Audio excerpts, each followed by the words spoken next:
unit for the systolic murmur. In systole, heart contracts, so it pushes blood to different parts of the body through aorta and pulmonary artery. Okay, तो हम इसे simple way से देखते हैं कि suppose एक गाड़ी है, ठीक है, तो हमने ब्लड इज़ लाइक अ गाड़ी, ठीक है, तो हमने उसे पुश किया तो गाड़ी चल रही है, वो आगे जाके ऑब्स्ट्रक्शन है। किसका ऑब्स्ट्रक्शन है? एओर्टिक स्टेनोसिस, पल्मोनरी स्टेनोसिस का ऑब्स्ट्रक्शन है, ठीक है। गाड़ी फास्ट वे से आ रही थी, उसे नहीं पता था कि आगे ऑब्स्ट्रक्शन है, वो उधर जाके कोलाइड होगी, मतलब उसकी स्पीड पहले ज़्यादा थी और नीचे कंट्रोल करने के चक्कर में वो उधर जाके धड़क गया। तो पहले था क्रिसेंडो, बाद में हो गई स्पीड डिसेंडो, crescendo, decrescendo type of murmur which is seen in the aortic stenosis and pulmonary stenosis. Okay, then second one, अब ब्रेक तो लगा लिए, अब उसे पता है कि आगे नहीं जा सकते, सो वो इजीली स्मूथली टर्न करके पीछे से चला जा सकता है। It's like a simple blowing murmur which is seen in the mitral regurgitation, tricuspid regurgitation. वहाँ पे हार्ट कॉन्ट्रैक्ट करता है तो आगे तो जाएगा नहीं, तो जहाँ पे वॉल्स ओपन है उसके पीछे का रास्ता जो है, पीछे का रास्ता कौन सा है? Mitral walls and tricuspid walls, उसमें से निकल जाएगा, इजीली निकल जाएगा, तो ब्लोइंग मर्मर।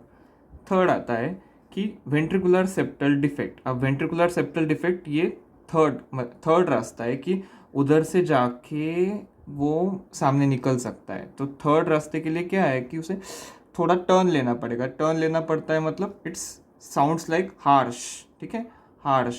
ये तो ऊपर का जो था ब्लोइंग मर्मर वो सिंपल ब्लोइंग मर्मर हो गया, ठीक है। अब इसे टर्न लेके गाड़ी बहुत आवाज़ करेगी वगैरह वगैरह, सो हार्श मर्मर उसे दिखता है वेंट्रिकुलर सेप्टल डिफेक्ट में। बट जस्ट रिमेंबर कि दोनों ही टाइम पे जो मर्मर है वो होलो सिस्टोलिक है, मतलब उसकी जो फ्रिक्वेंसी है वो कांस्टेंट है, सेम है, ठीक है, उसकी जो फ्रिक्वेंसी है वो कांस्टेंट है।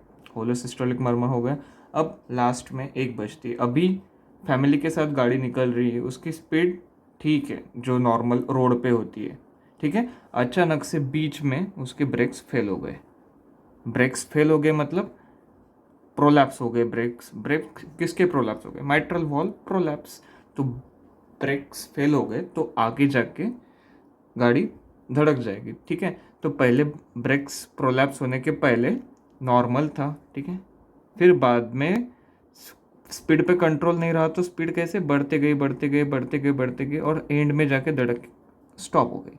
सो in mid systolic, what can we say, in the mitral wall prolapse we can see the mid systolic murmur, ठीक है।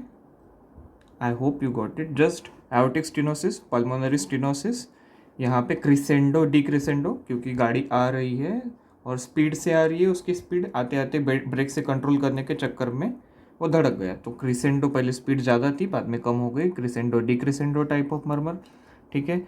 Then second one is a mitral regurgitation, tricuspid regurgitation, ये तो पीछे वाला रास्ता है, पीछे वाले रास्ते से ब्लोइंग निकल जाएगा, ठीक है। देन सामने वाली जो चीज़ है कि टर्न करके दूसरे रास्ते से चला जाना है, तो टर्न करना दूसरा रास्ता कौन सा है कि वेंट्रिकुलर सेप्टल डिफेक्ट। तो वेंट्रिकुलर सेप्टल डिफेक्ट पे वहाँ पे टर्न लेगा और चला जाएगा, बट टर्न लेते समय गाड़ी का आवाज़ वगैरह, सो हार्श मर्मर, ठीक है। और पहले स्पीड अच्छी थी, सब नॉर्मल चल रहा था, अचानक बीच में से ब्रेक फेल हो गए, तो क्रिसेंट पहले नॉर्मल था, फिर ब्रेक पे कंट्रोल नहीं रहा तो स्पीड बढ़ते गई फिर हो गई डाउन, ठीक है। Crescendo decrescendo mid systolic click. I hope you got it. इतना ही सिंपल हो सकता है, इससे ज़्यादा नहीं पता मुझे अभी। चल, थैंक यू, बाय बाय।